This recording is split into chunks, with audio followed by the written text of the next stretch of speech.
শুনতে পাচ্ছিস তো? হ্যাঁ ম্যাম। আচ্ছা, আজকে সিসি 13 ইউনিট 2 এর অনেকটা পোর্শন যেটা বাকি আছে সেটাকে করাবো।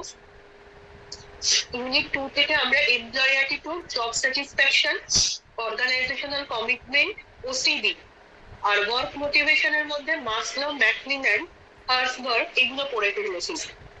বাকি আছে কন্টেম্পোরারি থিওরিজ, যার মধ্যে goal setting, MBO, equity, expectancy, job characteristics model এইগুলো।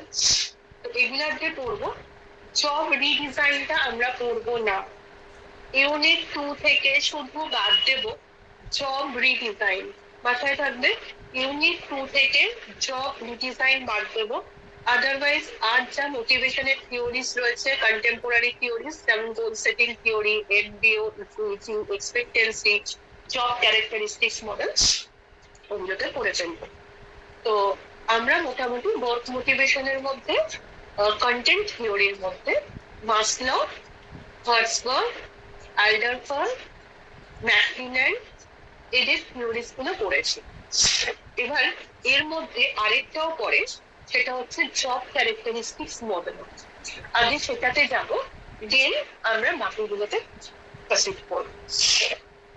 দাঁড়া একটু স্ক্রিনটা শেয়ার করে নিই। আচ্ছা, ইন বিটুইন একটা কথা বলে নি, আমার কথা কোথাও যদি বুঝতে অসুবিধে হয় আমাকে বলবি, কারণ এতটাই সর্দি হয়েছে কথা কিন্তু খুব নাকে নাকে আটকে যাচ্ছে। কোথাও বুঝতে অসুবিধে হলে, কথার কোনো সমস্যা হলে আমাকে বলবি। বেসিক্যালি আজকে আমি খুব আস্তেও কথা বলছি। ওয়েট কর, আমি স্ক্রিনটা শেয়ার করে নিই।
এই যে নোটটা তোদেরকে পাঠিয়েছিলাম, কন্টেন্ট থিওরি, তার মধ্যে মাসলো, আল্ডারফার, হার্সবার্গ, ম্যাকলিনন এগুলো পড়ে ফেলেছি।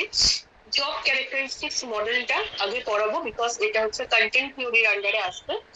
দেন প্রসেস বা কন্টেম্পোরারি থিওরি যেটা, সেগুলোর মধ্যে ওই যে দেখবে একটা জায়গায় লিখেছিল এক্সপেক্টেন্সি, তো ব্রুমসের এক্সপেক্টেন্সি থিওরি, অ্যাডামসের equity theory, goal setting theory পড়বে। আর আজকে একটা মেটেরিয়াল প্রোভাইড করেছি, সেটা এমবিও, ম্যানেজমেন্ট বাই অবজেক্টিভ, ওইটা পড়ে নেব। চল জব ক্যারেক্টারিস্টিক্স মডেলটাতে যাই।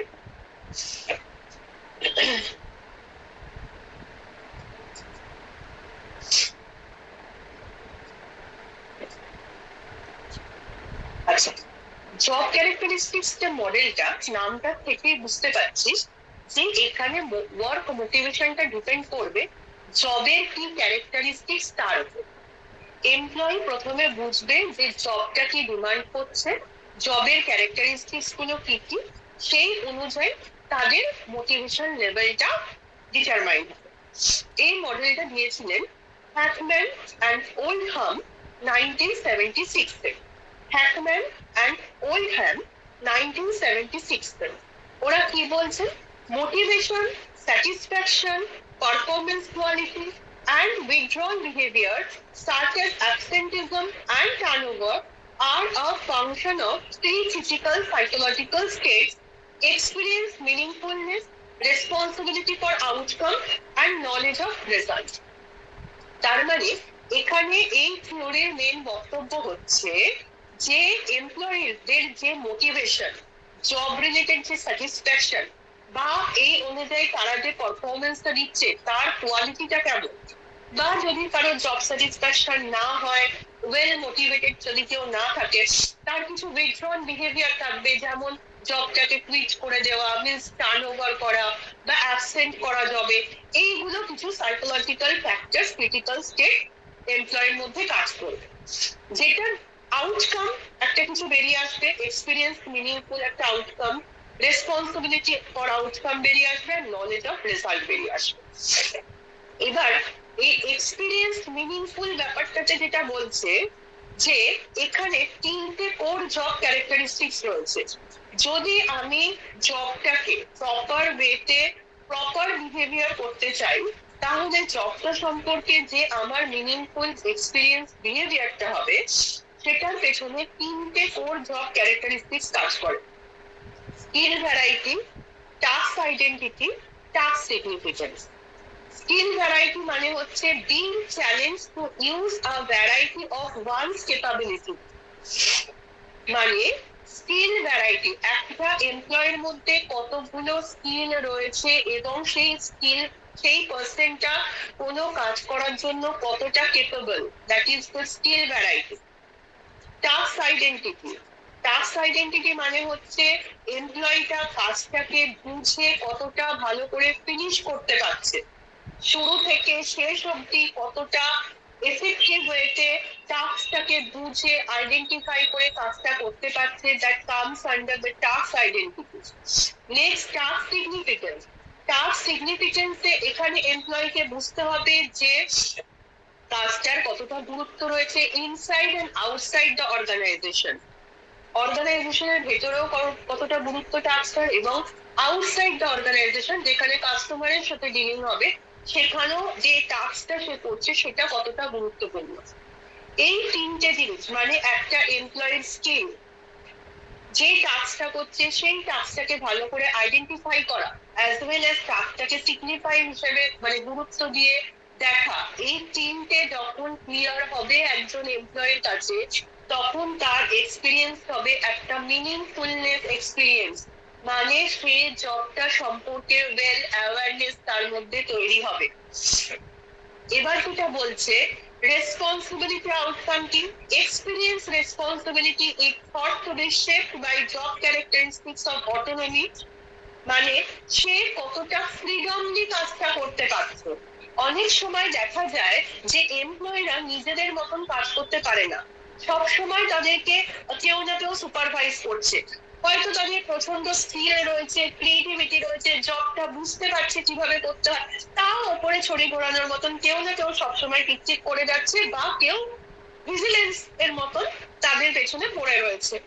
এটা করলে যেটা হয় যে তাদের অটোনমিক জায়গাটা হ্যাম্পার হয়, তখনই কিন্তু আউটকামটা ভালো আসে না এবং তারা রেসপন্সিবিলিটি নিয়ে কাজ করতে চায় না। যদি প্রত্যেকটা এমপ্লয়িকে অটোনমি দেওয়া হয়, তাহলে তারা তাদের রেসপন্সিবিলিটিটাকে ভালো করে বুঝে এক্সপিরিয়েন্স করে আরো ভালো করে কাজটা করতে পারে। এবং experience knowledge of result, knowledge of রেজাল্টটা কিভাবে বলছে, যে প্রোডাকশনটা করলো, যে টাস্কটাকে পারফর্ম করলো, তার ফিডব্যাকটা কি দেবে।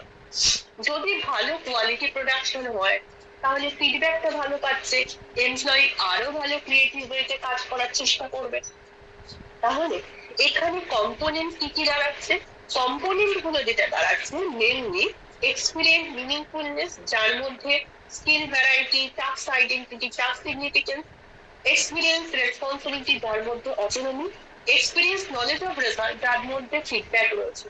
এই কন্টেন্ট গুলো যদি কোনো জবের মধ্যে থাকে অ্যাজ আ ক্যারেক্টারিস্টিক্স, তাহলে সেই এমপ্লয়িটা ওয়েল মোটিভেটেড হবে, তার স্যাটিসফ্যাকশন হবে জব সম্পর্কে, কোয়ালিটি প্রোডাকশন সে পারফর্ম করবে, এবং তার উইথড্রল বিহেভিয়ার গুলো যেমন হচ্ছে অ্যাবসেন্টিজম, টার্নওভার, এগুলো রিডিউস হয়ে যাবে। এটাই মেন বক্তব্য ছিল হ্যাকম্যান অ্যান্ড ওল্ডহ্যামের এই জব ক্যারেক্টারিস্টিক্স মডেলের মধ্যে। এবার এই জিনিসটাকে যদি চার্ট ফর্মে পেন, তাহলে দেখ কিরকম আসছে। আমরা তিনটে কোর ডাইমেনশন বললাম। একটা হচ্ছে skill variety, task identity, task significance, এটা হচ্ছে এক্সপিরিয়েন্স, মিনিংফুলনেস। অটোনমি, এখানে হচ্ছে এক্সপিরিয়েন্স, রেসপন্সিবিলিটির জায়গাটা রয়েছে। আর জব ফিডব্যাক, যেখানে নলেজ অফ রেজাল্ট রয়েছে। এটা হচ্ছে জবের মেন 4 ডাইমেনশন। এটার থেকে কি কি ক্রিটিক্যাল স্টেটস এই যে skill variety, task identity, task significance থেকে এক্সপিরিয়েন্স, মিনিংফুলনেস, ক্রিটিক্যাল স্টেটটা আসবে। অটোনমিক থেকে এক্সপিরিয়েন্স, রেসপন্সিবিলিটি আসবে। জব ফিডব্যাক থেকে নলেজ অফ রেজাল্ট আসবে। এইগুলো যত ভালো করে হবে তত গ্রোথ নিড এর যে স্ট্রেংথটা সেটা বাড়বে। গ্রোথ নিড আমরা মাসলো থিওরি বা অ্যালডারফারের থিওরির মধ্যে যেগুলো পড়েছিলাম, যে স্থির নিড, সেলফ অ্যাকচুয়ালাইজেশন নিড, মানে মানুষদের নাম, ফেম এগুলো করতে চাইছে, একটা সেলফ অ্যাকচুয়ালাইজড জায়গায় পৌঁছতে চাইছে, সেই জায়গাটা এনহ্যান্স হচ্ছে যদি এই যে তিনটে 4 ডাইমেনশনের অ্যাসপেক্ট অনুযায়ী ক্রিটিক্যাল সাইকোলজিক্যাল স্টেটগুলো পজিটিভ ওয়েতে আসে, তাদের গ্রোথ নিডগুলো স্ট্রেনথেন্ড হচ্ছে। এবং তার ফলস্বরূপ এফেক্টিভ আউটকাম যেটা আসছে, ইন্টারনালি তারা ওয়ার্ক মোটিভেটেড হচ্ছে। ইন্টারনালি মানে দু ধরনের ওয়ার্ক মোটিভেশন হয়, একটা ইন্ট্রিনসিক, একটা এক্সট্রিনসিক। ইন্ট্রিনসিক মোটিভেশন মানে সে ভেতর থেকে শুরু করছে এমপ্লয়টা যে কোনো ভালো কাজ করব, দক্ষতার সাথে কাজটা করব, আমি মিনিংফুলি কাজটা করব, কাজটার একটা আউটকাম যেটা দেবো সেটা একটা কোয়ালিটি আউটকাম থাকবে, এবং যে ফিডব্যাকটা পাবো পজিটিভ ফিডব্যাক পাওয়ার চেষ্টা করে কাজগুলো করব। এই জায়গাগুলো তার অটোমেটিক তৈরি হচ্ছে। এখানে কিন্তু কোনো পেমেন্ট বা কোনো প্রমোশন বা কোনো এক্সটার্নাল মোটিভেটেড ফ্যাক্টর কাজ করছে না। এখানে অফেক্টিভ আউটকাম হিসেবে একটা ইন্ডিভিজুয়ালের ইন্টারনাল ওয়ার্ক মোটিভেশন এনহ্যান্স হচ্ছে। তাহলে এখানে যেটা দেখা যাচ্ছে যে এইরকম ভাবে ইন্টারনাল ওয়ার্ক মোটিভেশন হচ্ছে। পরবর্তীকালে ওনারা দুজনে একটা রিলেশনশিপ দেখেছিলেন ওর জব ডাইমেনশন আর মোটিভেশনের মধ্যে। ওর জব ডাইমেনশন মানে এই যে skill variety, task identity, task significance, autonomy, job feedback, এইগুলোর থেকে মোটিভেশনের একটা রিলেশনশিপ দেখতে চেয়েছিলেন। তার জন্য ওনারা একটা সার্ভে করেছিলেন, একটা স্কেলিং তৈরি করেছিলেন বা কোয়েশ্চেনিয়ার, যার নাম হচ্ছে জব ডায়াগনস্টিক সার্ভে।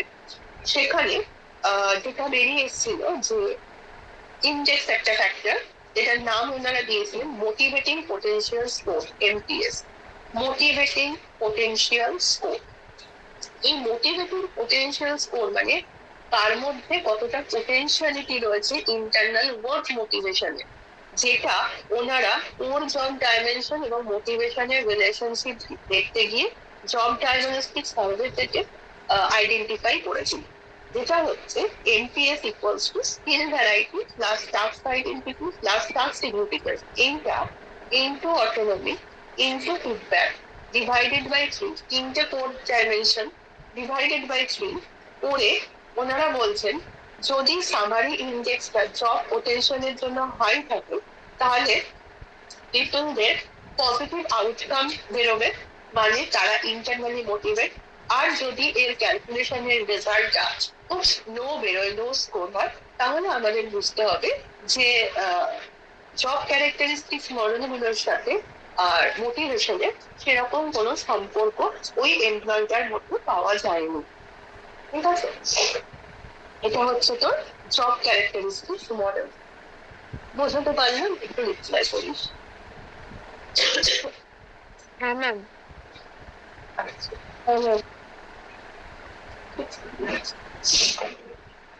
এবারে প্রসেস থিওরিজ পড়াবো। প্রসেস থিওরিটা হচ্ছে এক ধরনের কগনিটিভ থিওরিজ আমরা বলতে পারি।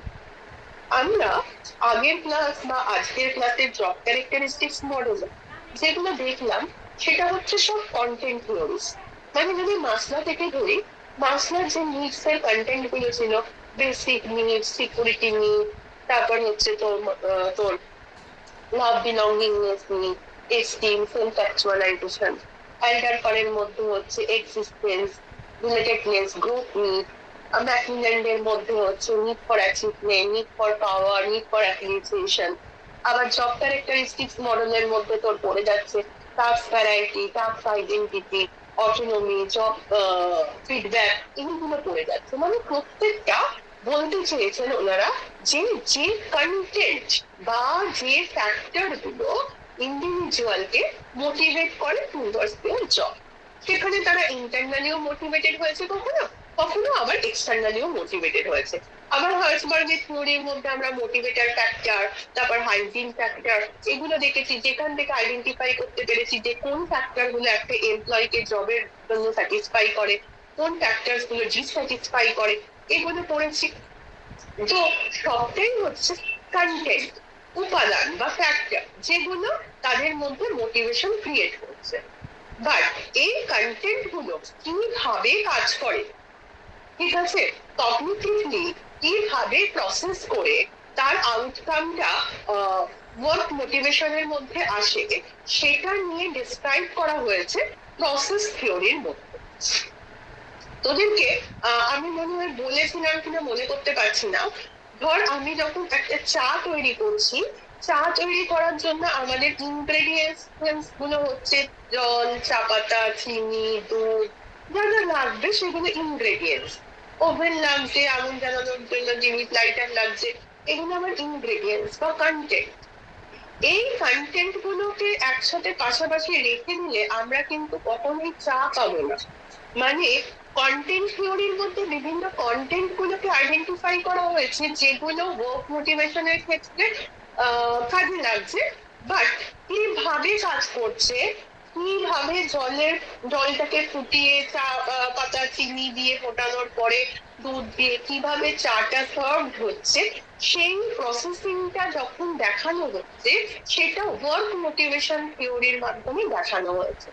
সেই থিওরি গুলোর মধ্যে রয়েছে ব্লুমসের এক্সপেক্টেন্সি থিওরি পড়ে যাচ্ছে, ঠিক আছে, যার মধ্যে তোর ইনস্ট্রুমেন্টালিটি, এক্সপেক্টেন্সি, ভ্যালেন্স, এই জায়গাগুলো আসছে, অ্যাডামসের ইকুইটি থিওরি আসছে, এই থিওরি গুলো চলে আসছে।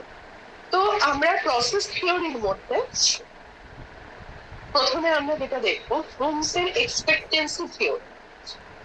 ব্লুমসের এক্সপেক্টেন্সি থিওরি, আচ্ছা এখানে একটা কথা বলে রাখি, এই ব্লুমসেরও একটা মডেল আছে, বা যা যা ওয়ার্ক মোটিভেশন তোরা পড়নি, প্রত্যেকটার মডেল গুলো না ওই লুথান্সের যে পিডিএফটা তোদেরকে দেওয়া আছে ওখানে কিন্তু আছে। মডেলস গুলো কিন্তু লুথান্সের পিডিএফ থেকে এখানে ইনকর্পোরেট করাটা must. Without work motivation model কিন্তু কোনোভাবে তোরা মার্কস এনহ্যান্স করতে পারবি না। মাথায় রাখিস কিন্তু কথাটা, যে আমাদের ওই লুথান্সের বইয়ের ওয়ার্ক মোটিভেশন চ্যাপ্টারটায় যাবি, ওখানে যা যে কটা থিওরি পড়িয়েছি প্রত্যেকটার মডেল প্রোভাইড করা আছে। লেখাগুলো পড়িস না পড়িস, মডেল গুলো কিন্তু এখানে ইনকর্পোরেট করবি। আচ্ছা, ব্লুমসের এক্সপেক্টেন্সি থিওরি মানে কন্টেন্ট গুলো থেকে আমরা কি এক্সপেক্ট করতে পারি যে কি ধরনের মোটিভেশন হতে পারে। ব্লুমস 1964-এ সাজেস্ট করেছেন যে তিনটে ফ্যাক্টরস রয়েছে যেগুলো থেকে ওয়ার্ক মোটিভেশনের সম্পর্কে আমরা এক্সপেক্ট করতে পারি, যেগুলো হচ্ছে এক্সপেক্টেন্সি, ইনস্ট্রুমেন্টালিটি এবং ব্যালেন্স।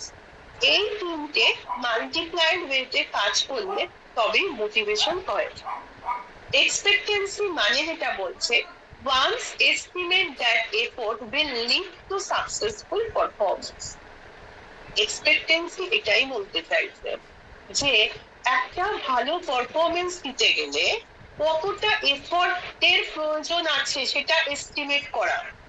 মানে আমাকে ভালো রেজাল্ট করতে গেলে কত ঘন্টা পড়তে হবে এবং কেমন এফোর্ট দিতে হবে সেটাকে এস্টিমেট করাটাকে আমরা বলছি এক্সপেক্টেন্সি।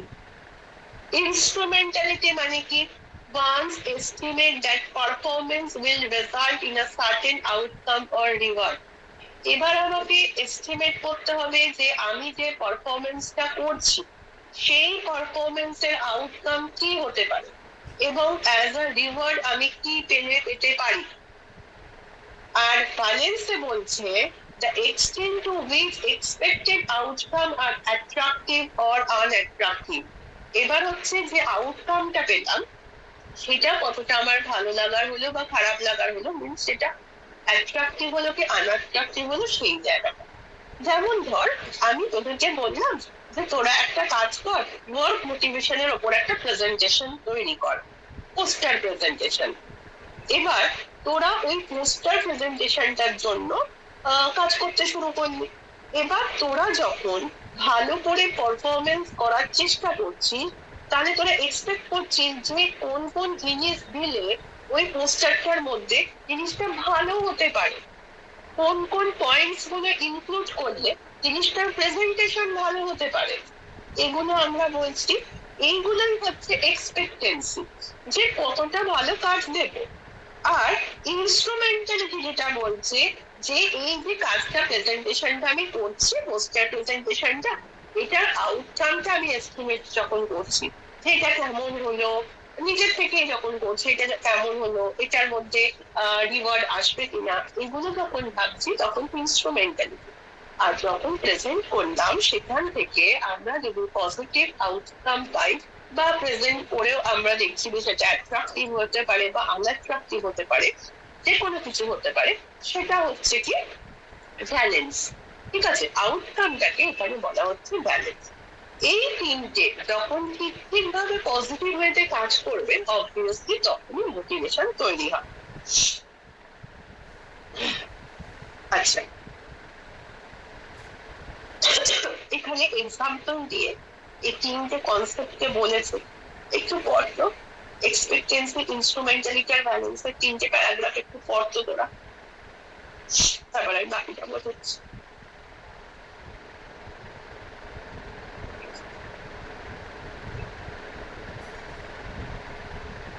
না বুঝতে পারলে বল।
বুঝতে পারছিস রে?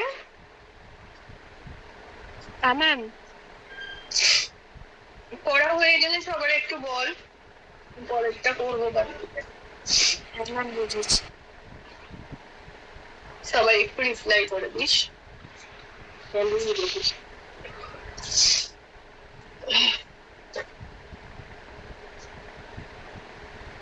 তাহলে পরের থেকে প্রসিড করছি, মানে এইটারই বাকি পার্টটাতে যাচ্ছি না। আচ্ছা, এবারে তোদের যেটা বলা হলো এক্সপেক্টেন্সি, ইনস্ট্রুমেন্টালিটি, ব্যালেন্স, এই তিনটে কিভাবে কাজ করছে দেখ। বলছে expectancy theory claims that motivation is multiplicative function of all three components. Multiplicative function of all three components মানে ইনস্ট্রুমেন্টালিটি, এক্সপেক্টেন্সি, ব্যালেন্স, এর মাল্টিপল রেটাই হচ্ছে কি মোটিভেশন, যেটা আমরা প্রথমেই ইকুয়েশন হিসেবে দেখলাম। This means that for an individual to be highly motivated, all three components of expectancy model must be high. খুব ন্যাচারাল কথা যে তিনটেই যদি কারোর হাই থাকে তার মোটিভেশন লেভেলটা হাই থাকবে। It also implies that if any one of these three component is zero, the overall level of motivation will be zero. এই অবধিও ঠিক আছে। So for example, even if an employee believes that her effort will result in performance, which will result in reward, motivation will be zero. If balance of the reward she expects to achieve is zero. মানে কি বলতে চাইছে, ধর কোনো একটা employee believe করলো যে তার পারফরমেন্সটা কেমন হতে পারে, যেটা এফোর্ট দিয়েছে সেই এফোর্ট অনুযায়ী তার রিওয়ার্ড আসবে। ঠিক আছে, দেখ, if an employee believes that her effort will result in performance, তার এফোর্টটা দেওয়ার জন্য রেজাল্টটা ডিপেন্ড করছে তার পারফরমেন্সে, সেই রেজাল্টটা যদি রিওয়ার্ড নিয়ে আসে, which will result in reward, motivation will be zero. তার মানে কি বলতে চাইছে, ধর আমি এক্সপেক্ট করলাম আমার যে আউটকামটা হবে সেটা হচ্ছে অ্যাকর্ডিং টু ইনস্ট্রুমেন্টালিটি একটা রিওয়ার্ড নিয়ে আসবে, কিন্তু ব্যালেন্সে গিয়ে দেখলাম আলটিমেটাম আউটকামে আমি কোন রকম কোনো রিওয়ার্ড পেলাম না। মানে আমি পোস্টার মেকিং করেছি, পোস্টার মেকিং করার পরে আমি আমার মতন করে যা যা ইনফরমেশন দেওয়ার দিয়েছি আমার কাছে সেটা অ্যাট্রাকটিভ লেগেছে, আমি ভেবেছি অ্যাজ অ্যান ইনস্ট্রুমেন্টালিটি যে এখান থেকে আমি রিওয়ার্ড পাবো, কিন্তু দেখা গেল যে আমি কোনো রিওয়ার্ড পেলাম না বা আউটকামটা সবার কাছে সেরকম অ্যাট্রাকটিভ হলো না। ন্যাচারালি সেখানে আমাদের মোটিভেশন কি হয়ে যাবে, জিরো হয়ে যাবে। তিনটেই যদি ঠিক ঠিক মতন হতো তাহলে হাই মোটিভেশন হতো। Potter and Lawler published an extension of the Bloom expectancy model. ব্রুমস এই অবধি বলেছেন, এরপরে পটার এন্ড ললার এই থিওরিটারই এক্সটেনশন করেছেন। ঠিক একটু মনে করে দেখ, মাসলো থিওরির এক্সটেনশন করেছিলেন হচ্ছে অ্যালডারকর, যেখানে একদম মাসলোর পাঁচটা নিডকে তিনটে ক্যাটাগরিতে ভাগ করেছিলেন, এক্সিস্টেন্স, রিলেটেডনেস আর গ্রোথ নিডে। ঠিক সেরকম ভাবে ব্রুমসের থিওরির এক্সটেনশন ফর্ম বার করেছিলেন পটার এন্ড ললার। এটাকে বলা হয় এক্সপেক্টেন্সি মডেল। ঠিক আছে, পটার এন্ড ললারের থিওরিটা হচ্ছে এক্সপেক্টেন্সি মডেল থিওরি। ব্রুমসের থিওরির মতনই এটারও আরেকটা নাম হচ্ছে expectancy model. The basic premise of the model is same as Bloom's, but it extends the model by stating that motivation alone does not predict successful performance. It is a function of two other factors, that is skill and abilities and role perception. ব্রুমস বলেছিলেন যে আমরা outcome যেটা ভাবছি বা আমরা কতটা পারফরমেন্সটা successfully করতে পারছি তার উপর নাকি ডিপেন্ড করে আমাদের মোটিভেশন লেভেলটা।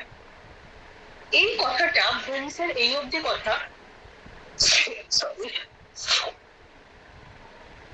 ব্রুমসের এই অবধি কথাকে এগ্রি করেছেন পটার এন্ড ললার, বাট ওনারা বলছেন এর সাথেও আরো দুটো ফ্যাক্টর দরকার যেটাতে আরো মোটিভেশন লেভেলটা ভালো হবে। কি কি ফ্যাক্টর? এক হচ্ছে স্কিল এন্ড এবিলিটিস, আরেকটা হচ্ছে রোল পারসেপশন। ইন্ডিভিজুয়ালে যদি যে ইন্ডিভিজুয়াল ভাবছে আমি ভালো করে পারফরমেন্স করব, ভালো একটা কিছু বানাবো, কিন্তু তার যদি সেই লেভেল অফ স্কিলটাই না থাকে এবিলিটি না থাকে, আমি একটা ফার্স্ট সেমের স্টুডেন্টকে বললাম ওয়ার্ক মোটিভেশনের তুই একটা প্রজেক্ট বানা, সে তো জানেই না জিনিসটা, সে চাইছে ভালো করে প্রজেক্টটা বানাতে, কিন্তু তার তো সেই নলেজ স্কিল এবিলিটিটা নেই, সে পারবে না। আর তার সাথে দরকার হচ্ছে রোল পারসেপশন, যে তাকে যে কাজটা দেওয়া হয়েছে সেটাকে বুঝতে হবে যে আমাকে যে কাজটা দেওয়া হয়েছে সেটা কতটা গুরুত্বপূর্ণ। এটা কি জাস্ট একটা পেপার প্রেজেন্ট করতে হবে বা পোস্টার প্রেজেন্ট করতে হবে তার জন্য, না পোস্টার প্রেজেন্টেশনের সাথে আমার সেমিস্টারের কোনো সম্পর্ক রয়েছে যেখানে মার্কসের ব্যাপার রয়েছে, সেরকম কোনো ব্যাপার রয়েছে। আমাকে যে কাজটা দেওয়া হয়েছে তার পারসেপশনটা আমার কাছে যতক্ষণ না ক্লিয়ার হবে ততক্ষণ কিন্তু ভালো রকম ভাবে আমরা মোটিভেটেড হব না। তো শুধুমাত্র এক্সপেক্টেন্সি ইনস্ট্রুমেন্টালিটির ব্যালেন্স থাকলেই ওয়ার্ক মোটিভেশন আসবে না, এটা তো দরকারি, এই তিনটে জিনিস দরকার as per Vroom's concept. But এর সাথে অ্যাকর্ডিং টু পটলওয়ালার বলছেন যে এমপ্লয়েড স্কিল অ্যান্ড এবিলিটি আর রোল পারসেপশন, এই দুটো জিনিসও দরকার পড়ে। এইগুলো না হলে কিন্তু কাজটা ভালো করে এগোবে না। পটল নজারেরও কিন্তু এই জিনিসটাই ওই চার্ট ফর্ম করে বা ডায়াগ্রাম ফর্ম করে কিন্তু ওই এটা দেওয়া আছে, ওই কি বলে লুথান্সের বইটাতে, ওটা থেকে কিন্তু তোদেরকে দেখে নিতে হবে। হ্যাঁ, আর এই থিওরি গুলোর মানে এক্সপেক্টেন্সি থিওরি যা পটলওয়ালার বল বা ব্লুমসের বল, তার ম্যানেজারিয়াল ইমপ্লিকেশনস গুলো কি বা অ্যাপ্লিকেশনস গুলো কি বলছি, এটা কি করে এফোর্ট পারফরমেন্স এক্সপেক্টেন্সিকে ইমপ্রুভ করে বা ইনক্রিজ করে, যে আমরা কতটা এফোর্ট দেব, কতটা এফোর্ট দিলে আমার পারফরমেন্সটা ভালো হতে পারে, প্লিজ কত ঘন্টা পড়াশোনা করলে আমার ভালো একটা স্কোর আমি গেইন করতে পারবো, এই জায়গাটা আমাকে গেইন করা ইনক্রিজ করে। আর আমাদের পারফরমেন্স আউটকাম ইনস্ট্রুমেন্টালিটিটাকেও ইনক্রিজ করে। শুধুমাত্র কতক্ষণ পড়লে হবে না, পড়াটাকে ঠিক কেমন ভাবে পড়তে হবে, কতটা জাস্টিফাইড ওয়েতে পড়লে তবে গিয়ে আমার পার্সেন্টেজটা ভালো হবে। আমি সব সময় বই খুলে বসে রইলাম কিন্তু আমি কিছুই বুঝতে পারছি না, সেই জায়গায় কিন্তু প্রপারলি মোটিভেশন জায়গাটা কাজ করবে না, কারণ ইনস্ট্রুমেন্টালিটির জায়গাটা দুর্বল হয়ে রয়েছে। ইনস্ট্রুমেন্টালিটিতে কি করতে হবে, যে আমাকে বুঝতে হবে যে আমার যে এফোর্টটা, সেই এফোর্টটাতে ভালো স্কোর, মিনস আমি যদি বলি যে রিওয়ার্ড, স্কোরটাকে যদি বলি রিওয়ার্ড, সেটা পাওয়ার জন্য আমাকে কতটা এক্সপেক্টেন্স মানে কতটা এফোর্ট দিতে হবে, এই জায়গাটাকে ইনক্রিজ করার। আর ব্যালেন্সের জায়গাটা, যখনই আমরা এক্সপেক্টেন্সির জায়গাটা ইনস্ট্রুমেন্টালিটির জায়গাটা স্ট্রং ভাবে তৈরি করে ফেলবো, তখনই আমাদের আউটকামটা 100% পজিটিভ ওয়েতে রিওয়ার্ড গেইনিং আর অ্যাট্রাকটিভ হবে। কিন্তু ওই দুটো জায়গাতে যখন কোনো রকম ভাবে নড়বড়ে ব্যাপার থাকবে তখন কিন্তু আমাদের ওয়ার্ক মোটিভেশন জিরোতে গিয়ে দাঁড়িয়ে যাবে।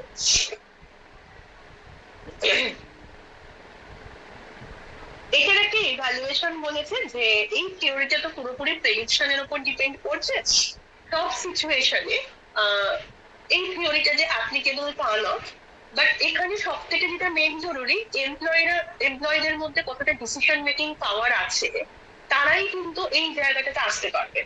যে এমপ্লয়ি বোঝেই না যে কতটা এফোর্ট দিতে হবে, ইনস্ট্রুমেন্টালিটি মিনস তাকে কতটা প্ল্যানফুলি কাজ করতে হবে, তার এফোর্টটা তোর অ্যাট্রাকটিভ বা অ্যাট্রাকটিভ হবে, এইগুলো নিয়ে সে বদল করেই না, তো সেই জায়গায় কিন্তু এই ওয়ার্ক মোটিভেশন থিওরিটা কাজ করবে না। ঠিক আছে, তো এই থিওরিটা বোঝা গেল তো? রিপ্লাই করিস।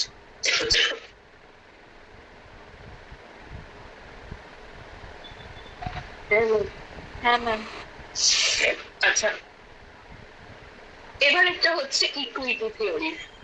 Equity theory given by Adams 1963। Equity theory নামটা থেকেই বুঝতে পারছি যেখানে ইকুয়ালিটির কনসেপ্টটা আসবে। এবার কিসের ইকুয়ালিটি একটু দেখে নি। Suggests that individuals engage in social comparison by comparing their efforts and rewards with those of relevant others. The perception of individual about fairness of their rewards related to other influence their level of motivation. মানে বলছে যে equity theory অনুযায়ী motivation লেভেলটা তখনই কাজ করবে আমি যতটা এফোর্ট দিলাম সেই এফোর্টটা আদার্সরা যতটা এফোর্ট দিল, যখন দুটোই ইকুয়াল হবে তখনই কিন্তু প্রপার মোটিভেশনটা কাজ করবে। আমি যদি দীর্ঘদিন এফোর্ট দিতে থাকি, বাকিরা যদি এফোর্ট না দেয়, একটা সময় আমাদের এই দুটোর মধ্যে ইকুয়ালিটি হওয়াতে আমরা আমাদের এফোর্টটা কমিয়ে দেব, মোটিভেশন লেভেলটা কমিয়ে দেব। ঠিক অন্যদিকে আমরা কোনো এফোর্ট দিচ্ছি না, বাকিরা এফোর্ট দিচ্ছে, আমরা ভাবছি যে বাকিদের এফোর্টেই তো কাজ হয়ে যাচ্ছে, তাহলে শুধু শুধু কেন নিজের এফোর্ট দিতে যাব। তো সেই জায়গাটা ওন পারফরমেন্স এবং আদার্স পারফরমেন্স দুটোর মধ্যে আনইকুয়ালিটি তৈরি হচ্ছে বা ইনইকুয়ালিটি তৈরি হচ্ছে, তখনও কিন্তু বোথ সাইড থেকেই মোটিভেশন লেভেলটা লো হয়ে যাবে।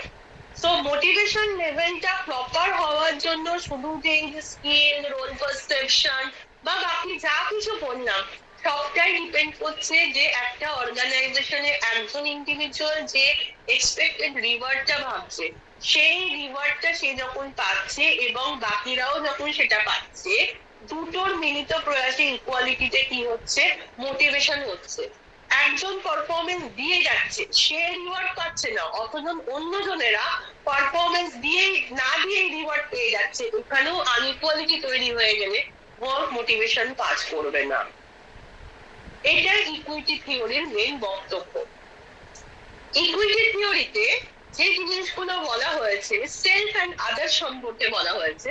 তো সেলফ আদার্স দুটোরই মধ্যে ইনসাইড আউটসাইড কনসেপ্টটা রয়েছে। ইনসাইড আউটসাইড মানে আমি নিজে কি করছি, আদার ইনসাইড অন্যরা কি করছে, অন্যরা বুঝছে। সেলফ আউটসাইড আমি অন্যদেরকে কিভাবে পারসিভ করছি, আদার আউটসাইড অন্যরা আমাকে কিভাবে পারসিভ করছে। এই যে সেলফ ইনসাইড আউটসাইড, আদার ইনসাইড আউটসাইড, এই জায়গাগুলোর উপরে ডিপেন্ড করছে ইকুয়ালিটি আনইকুয়ালিটির উপরে আমাদের পারফরমেন্সটা কেমন হবে এবং সেই অনুযায়ী আমাদের মোটিভেশনটা কেমন হবে। এবার এই জায়গাগুলো, এই আদার্স, সেলফের ইনসাইড আউটসাইড, এইগুলোর উপর যখন আমাদের ইনইকুয়ালিটি আসছে, তখন যদি আমরা আমাদের ইনপুট আউটকাম বোথ সাইড থেকে যদি চেঞ্জ করি বা কম্পেয়ার করে দেখলাম যে কারোরটা কম বেশি হচ্ছে, সেগুলোকে যদি অ্যাডজাস্ট করার চেষ্টা করে ইকুয়ালিটি ফর্মে আনি, তাহলে সেখানেও কিন্তু আমাদের প্রপার ওয়ার্ক মোটিভেশন কাজ করে যাবে। আর যদি দেখা যায় যে কোন রকম ভাবে এই অ্যাডজাস্টমেন্টের জায়গায় এলো না, তখন কেউ না কেউ ওই ফিল্ডটাকে লিড করে দেয়, অর্গানাইজেশন ছেড়ে সে চলে যায়। ঠিক আছে, তো এই জায়গাগুলো দেখা যায়। আচ্ছা, তো এই জায়গাগুলোর মধ্যে বলছে ইকুইটি থিওরির মধ্যে যদি পারফরমেন্সের আউটকাম কোনো না কোনো একটা সাইড থেকে, নয় সেলফ বা আদার্স এর সাইড থেকে খুব লো হলো, বা আউটকামটা ইকুয়াল লেভেলে কম্পেয়ার করা গেল না, বা যে পারফরমেন্সটা আসার কথা ছিল তার রেশিও কেন বলছি, কারণ সবসময় সেলফ এন্ড আদার্স কে কম্পেয়ার করা হচ্ছে, সেটা কমে গেল। তো সেই সমস্ত ক্ষেত্রে কিন্তু ইকুইটি কাজ করবে না। একটা অর্গানাইজেশনে সবসময় যতক্ষণ না আমি ব্যালেন্স করতে পারবো ততক্ষণ মোটিভেশন প্রপার হবে না। যতই আমরা কন্টেন্ট থিওরি থেকে কন্টেন্ট গুলো পড়ি না কেন, কিভাবে কে কতটা কন্টেন্ট গুলোকে প্রসেস করবে, এক্সপেক্টেন্সি, ইনস্ট্রুমেন্টালিটি, ব্যালেন্সের সাহায্যে, তার সাথে স্কিল, এবিলিটি, রোল পারসেপশন করে, সেটা তখনই ইমপ্লিমেন্টেড হবে যখন গ্রুপ ওয়াইজ প্রপারলি সবাই কাজ করবে। অর্গানাইজেশন একা কারোর দ্বারা হয় না, অর্গানাইজেশনের প্রত্যেকটা এমপ্লয়কে ইনপুট দিতে হয়, তার সাথে সাথে বাকিদের সবাইকেও ইনপুট দিতে হচ্ছে একসাথে। এই ইনপুট দেওয়াটা যদি দুজনের মধ্যে সেলফ এন্ড আদার্স এর মধ্যে ডিসক্রিপেন্সি তৈরি হয়, ইনইকুয়ালিটি তৈরি হয়, সেখানে মোটিভেশন আসবে না। যত ইকুয়ালিটি তৈরি হবে, কাজের আউটকামের মধ্যে রিওয়ার্ড দুজনেই গেইন করবে, তত বেশি ওয়ার্ক মোটিভেশনের আউটকাম ভালো দিকে পৌঁছবে। এটাই ইকুইটি থিওরির কনসেপ্টে বলা হয়েছে।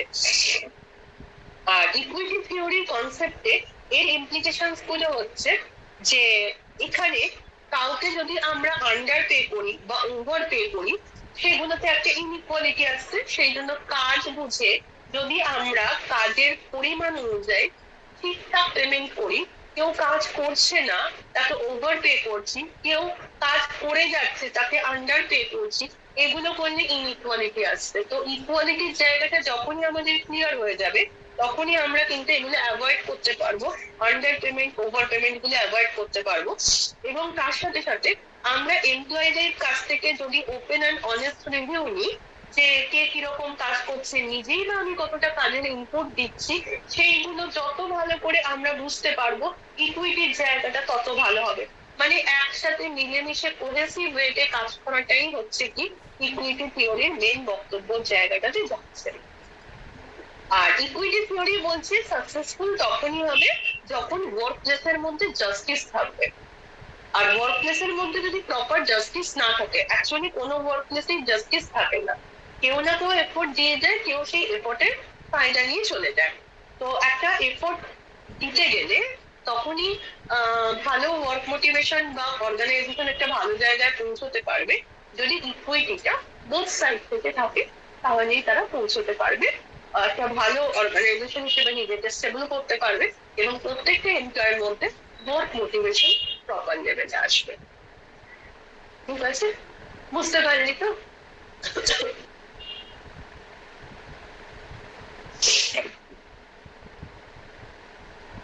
হ্যাঁ বুঝতে পারলি তো?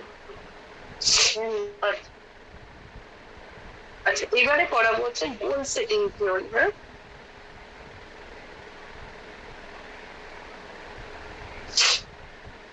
মোটিভেশনের নর্মাল মিনিং যখন আমরা পড়েছিলাম তখন আমরা দেখেছিলাম যে কোনো একটা গোলে রিচ করার জন্য আমরা ফিজিওলজিক্যালি সাইকোলজিক্যালি যে অ্যাকশন গুলো করে ওই গোলে রিচ করি, সেই প্রসেসটাকে বলা হয় মোটিভেশন। এবার আমার কাছে যদি অর্গানাইজেশনের ক্ষেত্রে ওয়ার্ক ফিল্ডে আমার কাছে গোলটাই ঠিক নেই, কি করবো আমি জানি না, কি প্রোডাক্টিভিটি দেব, কতটা কাজ করতে হবে, কতটা এফোর্ট দিতে হবে, আমি কিছুই জানি না, আমি রোজ যাচ্ছি, সরি, বসে থাকছি, চলে আসছি, যেটুকুনি কাজ করতে বলছে করছি, কোনো কিছু আউটকাম কি হচ্ছে না হচ্ছে কিছুই বুঝতে পারছি না, সরি, আমরা কাজটা করে চলে আসছি। একটা সময় এমন হবে যে আমরা ফ্রাস্ট্রেটেড হয়ে যাব, আমাদের মনে হবে যে অ্যাজ আ মেশিন আমরা কাজ করছি। যাদের কাছে গোলটাই ঠিক নেই, দূর বাবা,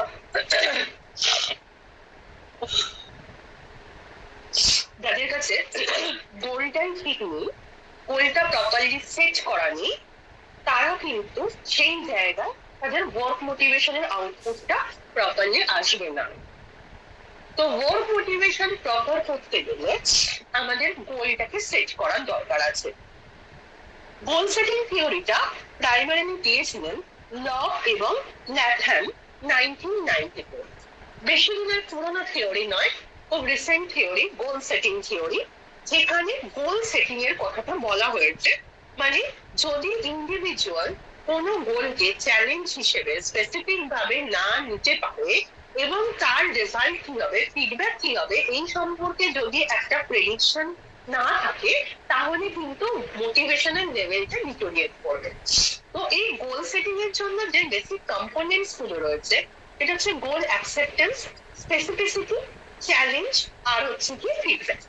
প্রথমে আমাকে গোলটাকে দেখতে হবে যে যে গোলটা রয়েছে আমার কাছে সেই গোলটার এফেক্টিভনেস কতটা রয়েছে, গোলটা রিচ করতে গেলে আমার কতটা স্কিল বা এবিলিটিকে আমাকে কাজে লাগাতে হবে, কোন কোন জিনিসকে আমাকে অ্যাকসেপ্ট করতে হবে, গোলটাতে রিচ করতে গেলে কাদের সাথে আমাকে কমিউনিকেট করতে হবে, এই জায়গাগুলো আমাকে বুঝতে হবে, নিয়ে আমাকে গোলটাকে অ্যাকসেপ্ট করতে হবে।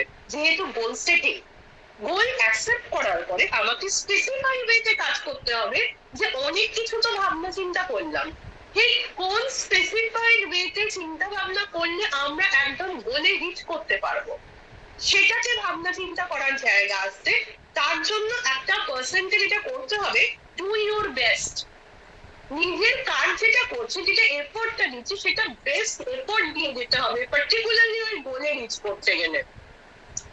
দেন গোলটা আমার কাছে ক্লিয়ার, গোলে আমি আমার বেস্ট জায়গাটা দেওয়ার চেষ্টা করছি বা দিচ্ছিও, কিন্তু গোলে যে আমরা সবসময় স্মুথলি পৌঁছে যাব তা নয়। অনেক সময় সেখানে বেরিয়ার আসে, সেখানে চ্যালেঞ্জের সম্মুখীন হই। ওই চ্যালেঞ্জ গুলোকে আমাদেরকে প্রপার ওয়েতে অ্যাকসেপ্ট করতে হবে। কোনো চ্যালেঞ্জ এলো, গোলে রিচ করতে গিয়ে ফেলিওর হয়ে গেলাম, সেইগুলো থেকে আমরা কি করলাম, উইথড্রল করে দিলাম নিজেদেরকে, যে না আর গোলে রিচ করা আমার পক্ষে সম্ভব হচ্ছে না। এটা করলে কিন্তু আমাদের গোল সেটিং এর জায়গাটা নষ্ট হয়ে যাবে। একবারে পৌঁছতে না পারি, বারবারই তো পৌঁছে যাবো একটা সময়। তো গোল সেটিং এর জন্য আমাদেরকে চ্যালেঞ্জের মুখোমুখি হতে হবে। চ্যালেঞ্জ এলে তবেই আমরা পাথের অবস্টাকলস গুলো, গোলে রিচ করার যে পাথ ওয়েটা, তার অবস্টাকলস গুলো বুঝতে পারবো। সেখানে আমরা স্কিলফুলি নিজেদেরকে আরো এনহ্যান্স করে ওই চ্যালেঞ্জ গুলোকে মিট করতে পারবো। কিন্তু আমি দেখছি চ্যালেঞ্জ আসছে, ব্লকেজ আসছে, আমি যদি উইথড্র করে ফেলি, তাহলে কিন্তু আমরা কোনোদিনই গোলে রিচ করতে পারবো না। আর আলটিমেটাম হচ্ছে আমাদের ফিডব্যাক। ফিডব্যাকটা আমরা কি পাচ্ছি, গোলে চ্যালেঞ্জের সাথে রিচ করার পরে যদি দেখি যে আমরা পজিটিভ কিছু আউটকাম পেলাম, যতটা স্ট্রাগল করেছি সেই অনুযায়ী পজিটিভ আউটকাম পেলাম, একটা প্রেজেন্টফুল আউটকাম পাচ্ছি বা অ্যাট্রাকটিভ আউটকাম পাচ্ছি, তখন সেখানে এই পজিটিভ ফিডব্যাকটা পরবর্তীকালে আমাদেরকে আবার নতুন কোনো গোল সেট করতে, গোল অ্যাকসেপ্ট করতে, গোলটাকে স্পেসিফাই করে চ্যালেঞ্জের মুখোমুখি হয়ে কাজটাকে পৌঁছতে সাহায্য করবে।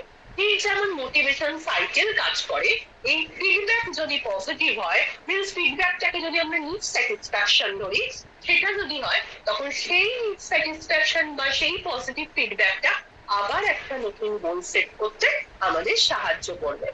এইরকম ভাবে গোল সেটিং থাকলে কি হবে, আমরা প্রপার ওয়েতে সেই জায়গাতে পৌঁছে যেতে পারবো এবং পজিটিভ ফিডব্যাক হওয়ার দরুন আমরা প্রপারলি মোটিভেটেডও হব কাজটা করার জন্য। আচ্ছা, goal setting theory promotes superior performance by increasing one's persistence of effort. Number 2, regulating one's effort towards effective work behavior. Number 3, directing one's attention to the assigned role and task. And number 4, encouraging the development of goal attainment strategies or action plan. বলছে গোল setting থিওরিটা বা গোল সেটিংটা superior লেভেলে performance দিতে গেলে চারটে জিনিস কাজ করে দেয়। এক হচ্ছে, প্রত্যেকে যখন এফোর্ট দিচ্ছে পারসিস্টেন্ট ওয়েতে, পারসিস্টেন্টলি এফোর্ট দিচ্ছে, কখনো এফোর্টটা কমা বাড়া করছে না, পারসিস্টেন্টলি যখন এফোর্ট দিচ্ছে, তার সাথে সাথে বিহেভিয়ার গুলো, ওয়ার্ক রিলেটেড বিহেভিয়ার গুলোকেও প্রপারলি রেগুলেট করে করে যাচ্ছে এফেক্টিভ ওয়েতে, এবং তার যে অ্যাসাইন রোল টাস্ক, সেগুলোতেও কোন রকম ভাবে খামতি করছে না, ঠিক ভাবে সেই রোল টাস্ক গুলোকে করে যাচ্ছে, তাহলেই কি হবে, সে প্রপার অ্যাকশন প্ল্যানের সাহায্যে গোলে রিচ করে যাবে। এই জায়গাগুলো এনহ্যান্স হবে। আলটিমেটাম যে চারটে পয়েন্টের কথা আমরা বললাম, গোল অ্যাকসেপ্টেন্স, স্পেসিফিসিটি, তারপরে হচ্ছে তোমার চ্যালেঞ্জ, ফিডব্যাক, এই জায়গাগুলোকে এনহ্যান্স করে দেয় গোল সেটিং। এইটা যত এনহ্যান্সড হবে, যত সুপিরিয়র লেভেলে পৌঁছবে, আমাদের সুপিরিয়র লেভেল অফ পারফরমেন্স হবে, এবং পারফরমেন্স ভালো হলে আমাদের নেক্সট মোটিভেশন লেভেলটা, মেন স্পেসিফিক্যালি ওয়ার্ক মোটিভেশনটা আরো এনহ্যান্সড হবে। ম্যানেজারিয়াল ইমপ্লিকেশন তো বোঝাই যাচ্ছে। আর ইভ্যালুয়েশন যেটা বলছে যে গোল সেটিং কি করছে, গোল সেটিং আমাদেরকে প্রপারলি এফোর্টফুলি কতটা কাজ করতে হবে এবং গোলটাকে ক্লিয়ার ভাবে ধরে নিয়ে কাজ করার যে জায়গাটা, সেটা আমাদের বোঝায়। বাট এখানে সমস্যা যেটা হচ্ছে, আমরা আমাদের রোল নিয়ে সবসময় কিন্তু কনফিউজ থাকি, এবং রোল নিয়ে কনফিউজ থাকি বলেই গোলটাকে বুঝতে পারি না। একটা মানে আমাদের প্রত্যেকটা এমপ্লয়ি, সে যে প্রফেশনেই থাকুক না কেন, তাকে কিন্তু মেন কাজটা ছাড়াও আদার্স কাজগুলো করতে হয়। তার ফলে একটা রোল কনফিউশন থেকে কনফ্লিক্ট তৈরি হয়, এবং কনফ্লিক্ট তৈরি হওয়াতে সে গোলটাতে রিচ করতে গিয়ে বারবার অবস্ট্রাকলস এর মুখোমুখি হয়, এবং কনফ্লিক্ট যত বাড়তে থাকে এবং সেটা রেজলিউশন না হলে আমরা প্রপারলি গোলে রিচ করতে পারি না। এটা কিন্তু একটা বড়সড় সমস্যা। আর যদি সেটা প্রপারলি হয়ে যায়, কোন সেটিংটা যদি ক্লিয়ার হয়ে যায়, তাহলে সেখানে আমরা ভালো একটা জায়গায় পারফরমেন্স দিতে পারি এবং আমাদের মোটিভেশন লেভেলটা এনহ্যান্স করে যাবে। ঠিক আছে, বুঝতে পারলি?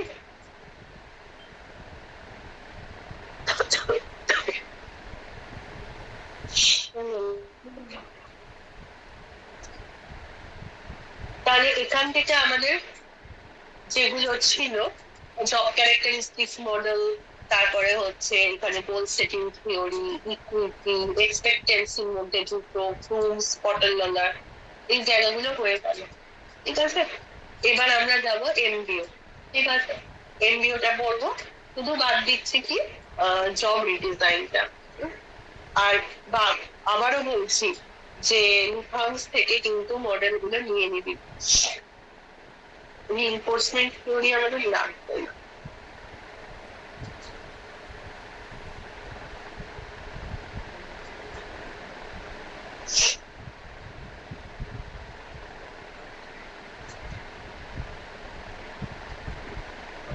আচ্ছা, ম্যানেজমেন্ট বাই অবজেক্টিভস এর পুরো জিনিসটা এখানে রয়েছে। আমি কনসেপ্টটাকে এখানে যে সামারি ফর্মটা রয়েছে সেখান থেকে একটু বুঝিয়ে দিচ্ছি, তোরা একটু ধরনীটা পড়ে নিস, পড়ে নিয়ে আমাকে নেক্সট কালকে কিন্তু ক্লাস নিচ্ছি, বলিস যে বুঝতে পেরেছিস কিনা, কারণ গলাটা ভীষণ ফুসফুস করতে পারছি না বলতে। আমি সামারিটা বুঝিয়ে দিচ্ছি,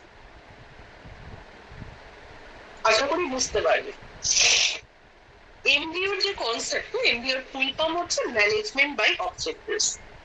এর মেইন ফোকাস কি on the accomplishment of well-defined objectives rather than on tasks and activities. Management by objectives main কাজ হচ্ছে আমাদের যে লক্ষ্য বা অবজেক্টিভসটা সেটা ভালো করে ডিফাইন করা এমপ্লয়ের মধ্যে। সেটাকে যতক্ষণ না ডিফাইন করব ততক্ষণ কিন্তু আমরা কোনো টাস্ক বা অ্যাক্টিভিটিস করব না। এমবিওর মেইন উদ্দেশ্য হচ্ছে অবজেক্টিভটাকে ভালো করে ডিফাইন করা rather than completing task and activities. ঠিক আছে, কারণ আমাদের কাছে অবজেক্টিভ ক্লিয়ার না হলে সেই অবজেক্টিভ অনুযায়ী আমরা কি টাস্ক করব, কি অ্যাক্টিভিটি করব, কতটা এফোর্ট দেব, তার আউটকাম কি হবে, আমাদের কাছে কিন্তু কোনো আইডিয়া তৈরি হবে না। তো এটার মেইন উদ্দেশ্য বা বক্তব্য কি, অবজেক্টিভটাকে ডিফাইন করা ভালো করে।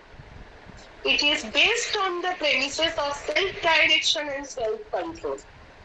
এখানে অবজেক্টিভটাকে বুঝতে গেলে প্রত্যেকটা এমপ্লয়কে নিজেদেরকে ঠিক মতন করে ওই অবজেক্টিভটা টুয়ার্ডস ডাইরেক্ট করতে হবে, এবং সেই ডাইরেকশনের জায়গায় কোনো ভাবে যদি ফ্লাকচুয়েশন আসে তাহলে সেখানে নিজেকে সেলফ কন্ট্রোল করতে হবে। আর কি, it provides scope to the individual to use his ingenuity, skills,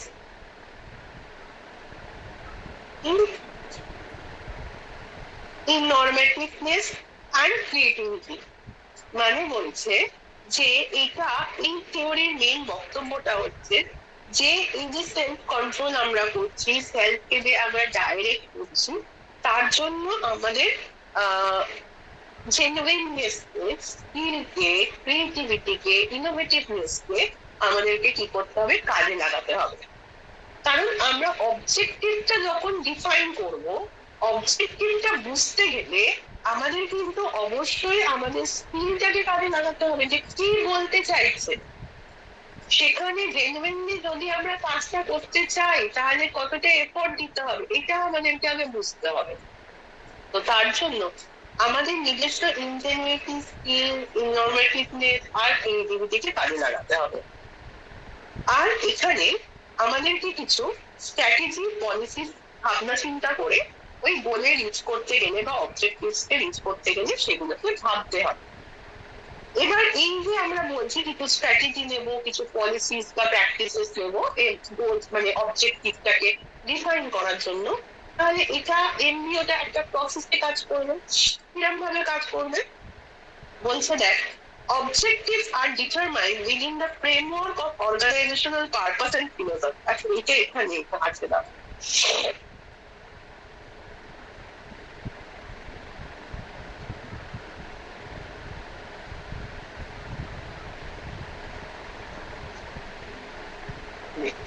প্রসেসটা দেখ এখানে পরিষ্কার ভাবে দেওয়া রয়েছে। বলছে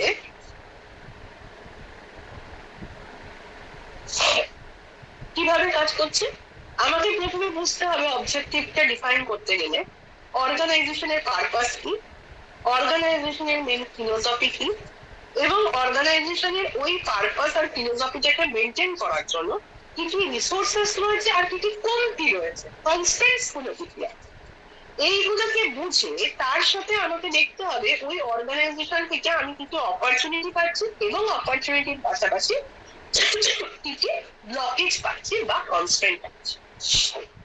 এইগুলো বোঝার পরে আমরা ডিটারমাইন করবো আমাদের অবজেক্টিভটা।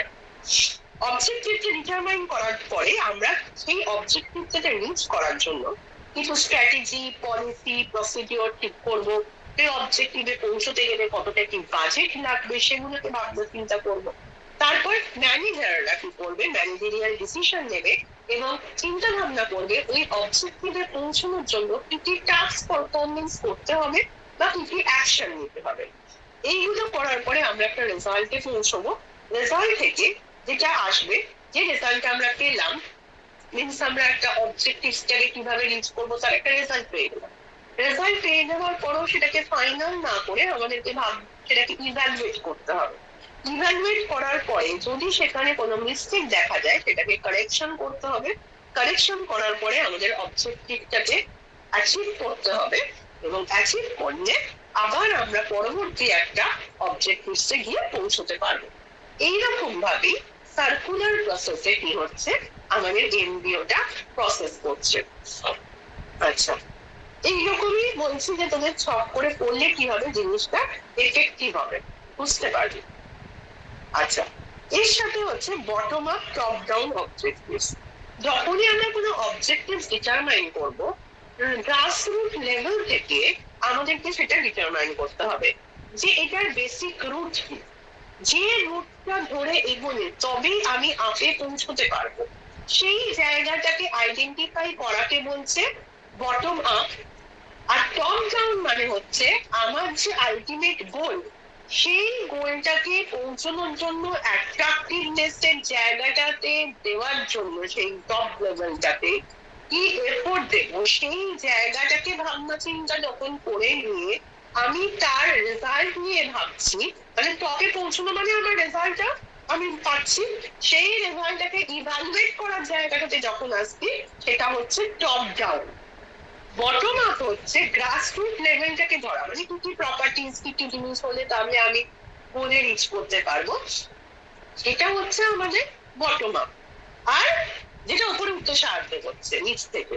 আর টপ ডাউন মানে আমার যে রেজাল্ট, সেই রেজাল্টটা আমি কি পাবো, কি হতে পারবে, সেটাকে ভাবনা চিন্তা করে যখন আমি আবার ভেরিফাই করছি যে বটমের জায়গাগুলোকে কিভাবে ঠিক করা যায় যাতে করে আমাদের আউটকামটা, রেজাল্টটা ভালো হতে পারে, সেটা আবার টপ ডাউন থিওরির বক্তব্যের মধ্যে চলে আসবে। নেক্সট হচ্ছে এইগুলো করার জন্য কি কি গাইডলাইন দরকার। গাইডলাইন গুলো হচ্ছে objective should be precise and verifiable. যে অবজেক্টিভটা যে আমি রিচ করতে চাই সেটা খুব প্রিসাইজ হতে হবে, খুব ছড়ানো ছেটানো হলে হবে না, এবং ভেরিফায়েবল, যে কখনো কোনোদিনও সেই অবজেক্টিভ দেখাই যায়নি বা এটা প্রুফ করা সম্ভবই না, এরকম কোনো অবজেক্টিভসকে নিয়ে আমরা কাজ করবো না। One objective should relate only to one key variable. একটা অবজেক্টিভের একটাই ভেরিয়েবল থাকবে, একাধিক ভেরিয়েবল থাকলে সেই অবজেক্টিভ প্রপারলি আমরা রিচ করতে পারি না। Objective should be distinguish from strategies, policies and method. Objectives গুলোকে রিচ করতে গেলে আমরা যে বলছি না যে কিছু স্ট্র্যাটেজি নিতে হবে, পলিসি নিতে হবে, মেথড নিতে হবে, তো আমাকে বুঝতে হবে স্ট্র্যাটেজি কি, মেথড কি, পলিসি কি। পুরো তিনটে জিনিস আলাদা, মেথড আলাদা, পলিসি আলাদা, স্ট্র্যাটেজি আলাদা। এগুলোকে বুঝে নিয়ে সেটাকে অ্যাপ্লাই করতে হবে। Objective should be constitute a complete set. অবজেক্টিভের মধ্যে কমপ্লিট সেট থাকবে মানে কি, আমি একদম নিচের থেকে উপরে যখন বলে পৌঁছবো স্টেপস ওয়াইজ কিভাবে কাজ করবো সেটার একটা ক্লিয়ার ধারণা থাকবে। They should relate to all significant areas of performance. এবং প্রত্যেকটা স্টেপে যখন আমরা রিচ করবো আমাদের পারফরমেন্স থেকে একটা সিগনিফিকেন্ট লেভেলে কাজ করে।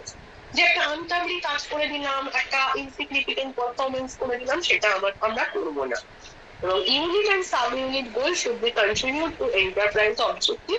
আমরা ভালো করে ইউনিট ওয়াইজ মানে এক একটা ধাপ ওয়াইজ ঠিকভাবে কাজটাকে অ্যাকমপ্লিশ করব। এবং যখন আমরা অবজেক্টিভে রিচ করবো অবজেক্টিভটা যেন রিয়েলিস্টিক হয় এবং অ্যাচিভেবল হয়। এমন ভাবে রিচ করলাম যে অবজেক্টিভটাতে পৌঁছে হয়তো গেলাম কিন্তু সেটা বাস্তবসম্মত হলো না, একটা ভেগ কোনো আইডিয়ার মধ্যে পৌঁছলাম, তাহলে সেটা কিন্তু প্রপার অবজেক্টিভটা রিচ করা হলো না। ঠিক আছে, এই বক্তব্যটাই হচ্ছে এমবিওর বক্তব্য। ঠিক আছে, ম্যানেজমেন্ট বাই অবজেক্টিভস এর বক্তব্য এটাই, যেটা শর্টে পড়ালাম সেটাই এখানে ভেরিফাইড ওয়েতে বলা রয়েছে এবং এখানেও করে ছক করে করে দেওয়া রয়েছে। ঠিক আছে,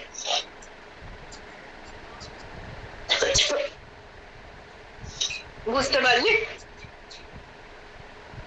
হ্যাঁ ম্যাম। আচ্ছা, তাহলে আমাদের ইউনিট 2টা হয়ে গেল।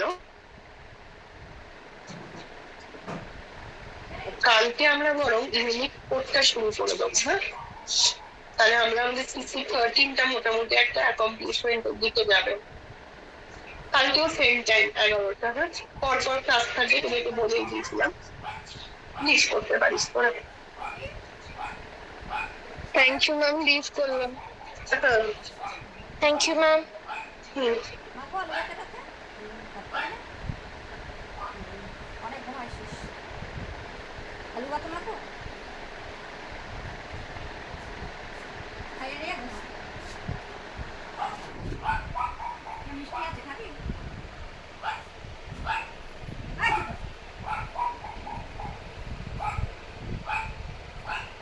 খাইতে পারবি না